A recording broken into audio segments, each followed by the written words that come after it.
یہ عمل کوئی لمبی چوڑی پڑھائی نہیں ہے، چھوٹا سا عمل ہے لیکن اس کے فائدے بہت زیادہ ہیں۔ کوئی مصلی پر بیٹھ کے آپ نے تسبیح نہیں پڑھنی، مصلی پر بیٹھ کر تسبیح نہیں پڑھنی۔ یہ مصلی پر بیٹھ کر پڑھنے والا نہیں ہے، ایک ٹانگ پہ کھڑے ہو کر پڑھنے والا بھی نہیں ہے، ٹھیک ہے جی، دریا کے کنارے جا کے پڑھنے والا بھی نہیں ہے، قبرستان میں چلا کرنے والا بھی نہیں ہے۔ یہ عمل جو ہے بستر پر لیٹ کر کرنا ہے، نہ کوئی بیماری رہے گی، نہ کوئی پریشانی رہے گی، نہ کوئی غم رہے گا۔ ناف میں تیل لگانے کے حیران کن فوائد اور اس کے کمالات، تو انشاءاللہ تعالی اس عمل کے حیران کن کمالات آپ کو دیکھنے کو ملیں گے۔ بسم اللہ الرحمن الرحیم، السلام علیکم ورحمۃ اللہ وبرکاتہ۔ محترم ناظرین کرام، آج آپ کے لیے ایک ایسا عمل لے کے آیا ہوں جو عمل کرنے کی برکت سے اور اس کے سبب سے نہ کوئی بیماری رہے گی، نہ کوئی پریشانی رہے گی، نہ کوئی غم رہے گا۔ یہ عمل کوئی لمبی چوڑی پڑھائی نہیں ہے، چھوٹا سا عمل ہے لیکن اس کے فائدے بہت زیادہ ہیں، وہ احاطہ بیان سے باہر ہیں، اس کے فائدے بہت زیادہ ہیں۔ یہ عمل کرنا کیسے ہے؟ یہ ناف میں تیل لگانا ہے، ناف میں تیل لگانا ہے، ناف والا عمل ہے یہ۔ اور کوئی مصلی پر بیٹھ کے آپ نے تسبیح نہیں پڑھنی، مصلی پر بیٹھ کر تسبیح نہیں پڑھنی۔ یہ مصلی پر بیٹھ کر پڑھنے والا نہیں ہے، ایک ٹانگ پہ کھڑے ہو کر پڑھنے والا بھی نہیں ہے، ٹھیک ہے جی، دریا کے کنارے جا کے پڑھنے والا بھی نہیں ہے، قبرستان میں چلا کرنے والا بھی نہیں ہے۔ یہ عمل جو ہے بستر پر لیٹ کر کرنا ہے۔ اپنے بستر پر لیٹیں، سونے کے لیے نماز عشاء سے فراغت کے بعد اللہ سے دعا کریں، مناجات کریں، پھر اپنے بستر پہ آ جائیں اور بستر پہ لیٹ جائیں۔ سرسوں کا تیل لینا ہے اور اس تیل کو ناف میں لگانا ہے۔ ناف اگر گہری ہے کسی کی تو وہ اس کو بھر سکتا ہے تیل سے، اور تیل سے بھرنے کے بعد شہادت والی انگلی سے انگلی کو ناف کے اوپر رکھ دینا ہے اور اس میں ناف کے اندر انگلی کو گھماتے رہنا ہے، اور اس کے ساتھ ساتھ 170 مرتبہ، کتنی مرتبہ؟ 170 مرتبہ یا نافعو یا نافعو یا نافعو، اے نفع عطا فرمانے والے، اے نفع کے مالک، اے نفع پہنچانے والے، میرے جسم کے اندر جتنی بھی بیماریاں ہیں، جتنے بھی میرے جسم کے اندر مسائل ہیں، جتنے بھی میرے جسم کے اندر پریشانیاں ہیں، اے مالک الملک ان کو دور فرما دے۔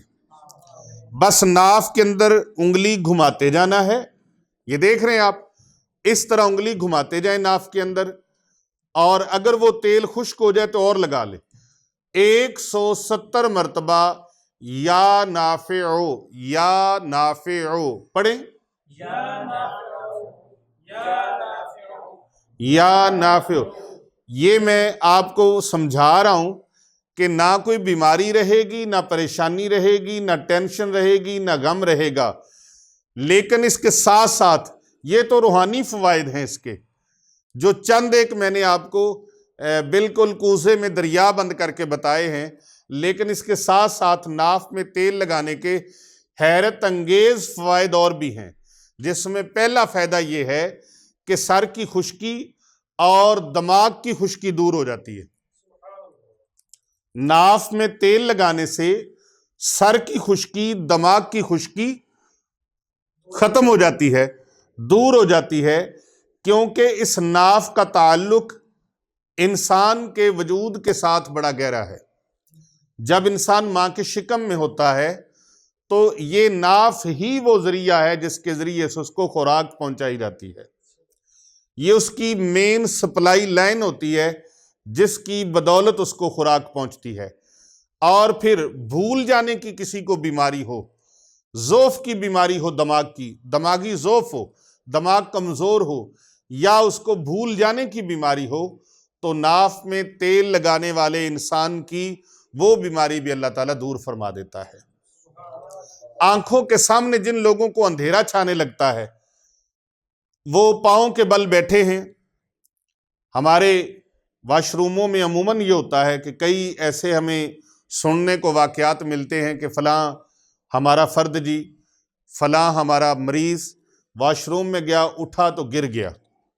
کیا ہوتا ہے کہ وہ جب بیٹھتے ہیں پاؤں کے بل، جو ہمارے پاکستانی واش روم ہیں، ایک انگلش واش روم ہے، کموڈ جو ہوتے ہیں، تو ان پہ اتنا زیادہ پرابلم نہیں ہوتا، لیکن جو زمین پر بیٹھنے والے ہیں وہ جتنی دیر کوئی بھاری وجود والا بیٹھتا ہے، جب کھڑا ہوتا ہے اٹھتا ہے تو اچانک آنکھوں کے سامنے اندھیرا چھا جاتا ہے، اور یہ سمارٹ لوگوں کو بھی پرابلم ہوتی ہے۔ یہ نہیں ہے کہ جو بھاری وجود والے ہیں ان کو یہ پرابلم ہوتی ہے، یہ کسی کو بھی ہو سکتی ہے۔ تو اس پرابلم کا حل ہے ناف میں تیل لگانا۔ جب وہ بندہ اٹھے گا، پاؤں کے بل بیٹھے گا تو اٹھے گا، ناف میں تیل لگانے والا انسان جو ہے اس کو کبھی آنکھوں کے سامنے اندھیرا نہیں چھائے گا اور سر چکرائے گا نہیں۔ تیل سرسوں کا لگانا ہے، نہیں وہ لگا سکتے ہیں، ناریل کا تیل بھی لگا سکتے ہیں، ناریل کا تیل بھی لگا سکتے ہیں، زیتون کا تیل بھی لگا سکتے ہیں۔ زیتون کا تیل دو قسم کا ہوتا ہے، ایک کھانے والا ہوتا ہے اور ایک پینے والا ہوتا ہے۔ اسی طرح بعض مریضوں کی آنکھیں وہ پک جاتی ہیں، آ جاتی ہیں، جس کو کہتے ہیں خراب ہو گئی آنکھیں، لیکن جب یہ نسخہ استعمال کیا جائے گا تو انشاءاللہ تعالی اس کی آنکھوں کی بیماریاں بھی ٹھیک ہو جائیں گی،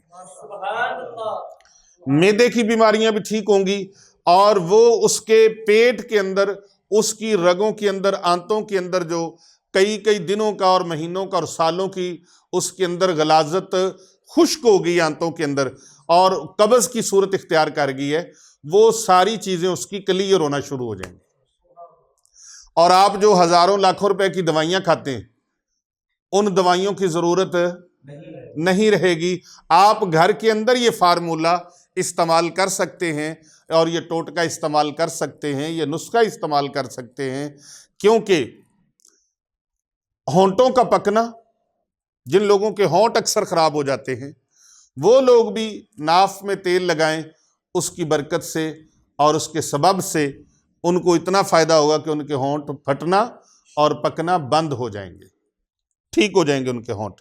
اسی طرح خشکی کے مسائل اور چہرے پر سیاہیاں پڑ جاتی ہیں، ان کے لیے بھی یہ بہت بڑا اکثیر نسخہ ہے۔ اسی طرح تیل لگانا ناف کے اندر، یہ نظر کو بھی تیز کرتا ہے، نظر کو بھی تیز کرتا ہے، جسم کی سستی کو ٹھیک کرتا ہے، اور وجود ڈھیلا ڈھیلا رہنا، ہر وقت تھکے تھکے رہنا، اس کو بھی یہ ٹھیک کرتا ہے۔ یہاں تک کہ وہ حضرات جو مردانہ کمزوری کا شکار ہیں وہ بھی اس عمل کو کریں تو ان کی یہ کمزوری ان سے دفع ہو جائے گی، ان کی کمزوری ختم ہو جائے گی، اور ان کو وہ لاکھوں روپے کے، ہزاروں روپے کے جو نسخے اور دوائیاں استعمال کرنی ہیں وہ بغیر دوائیاں اور نسخے استعمال کیے یہی نسخہ استعمال کرتے رہیں، تو اسی نسخے کی برکت سے ان کی باقی تو ساریاں بیماریاں ٹھیک ہوگی، لیکن اس کے ساتھ ساتھ یہ بیماری بھی ان کی ٹھیک ہو جائے گی۔ تو یہ جادو، سایہ، تویزات، یہ بیماریاں بھی اس کے اندر اگر ہیں تو وہ ناف کے اندر تیل لگائیں، اور 170 مرتبہ کیا میں نے بتایا تھا، یا نافع پڑھیں گے، یا نافع 170 مرتبہ پڑھتے رہیں اور انگلی ہلاتے رہیں۔ جب وہ 170 مرتبہ ہو جائے تو اول و آخر یاد رکھیں، 11 بار درود پاک پڑھنا نہیں بھولنا۔ درود پاک کون سا پڑھنا ہے؟ صلی اللہ علی محمد، صلی اللہ، اونچی پڑھ لیں۔ اور بھئی یہ درود پاک پڑھنا ہر کسی کے بس کی بات نہیں ہے، یہ عاشقوں کے حصے میں آیا ہے، اور درود پاک پڑھنے والا جو دعا بھی اللہ سے مانگتا ہے اللہ پاک قبول فرما لیتا ہے۔ سبحان اللہ۔ میاں شریف صاحب، ایک بندہ مجھے پوچھتا ہے جی بس درود پاک، میں نے کہا بس نہ کہو، سارا کچھ اسی کے اندر ہے، بس نہ کہو۔ کہتے جی پھر صرف درود پاک؟ اور بھئی بس بھی نہ کہو، صرف بھی نہ کرو، یہ کو تم چھوٹی بات سمجھ رہے ہو؟ یہ درود پاک ہر بندہ تو پڑھ ہی نہیں سکتا۔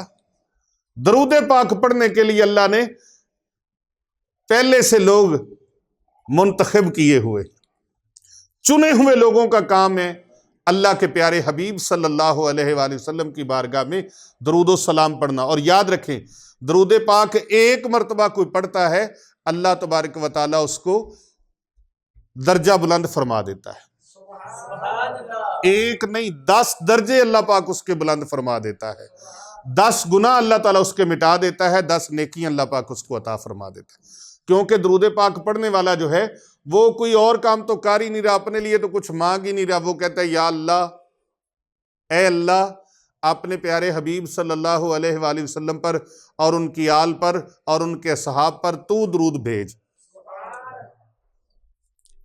اے اللہ درود بھیج۔ تو اگر بندہ ساتھ سلام بھی پڑھتا ہے، درود و سلام، تو درود پڑھنے سے ثواب ملتا ہے، سلام پڑھنے سے جواب ملتا ہے۔ نبی اکرم صلی اللہ علیہ وآلہ وسلم کی نگاہ رحمت میں وہ امتی آ جاتا ہے، تو جو نگاہ مصطفیٰ میں آ گیا پھر اس کے دنیا جہان میں بیڑے پار ہوں گے یا بیڑے ڈوب جائیں گے؟ اس کے بیڑے پار ہو جائیں گے، نہ ادھر اڑے گا نہ ادھر اڑے گا، نہ دنیا میں اڑے گا نہ آخرت میں بیڑا اڑے گا، اللہ تبارک و تعالیٰ دونوں جہانوں میں اس کے بیڑے پار فرما دے گا۔ تو یہ بیماریاں، یہ مسائل، یہ حل ہو جائیں گے۔ آپ اول آخر 11 مرتبہ درود پاک پڑھنا نہیں بھولنا۔ اگر یہ درود پاک نہ پڑھیں تو درود ابراہیمی پڑھ لیں، درود خضری پڑھ لیں، درود تاج پڑھ لیں، جو درود پاک آپ محبت سے پڑھ سکتے ہیں وہ آپ پڑھیں، تو انشاءاللہ تعالی اس عمل کے حیران کن کمالات آپ کو دیکھنے کو ملیں گے۔ ناف میں تیل لگانے کے حیران کن فوائد اور اس کے کمالات۔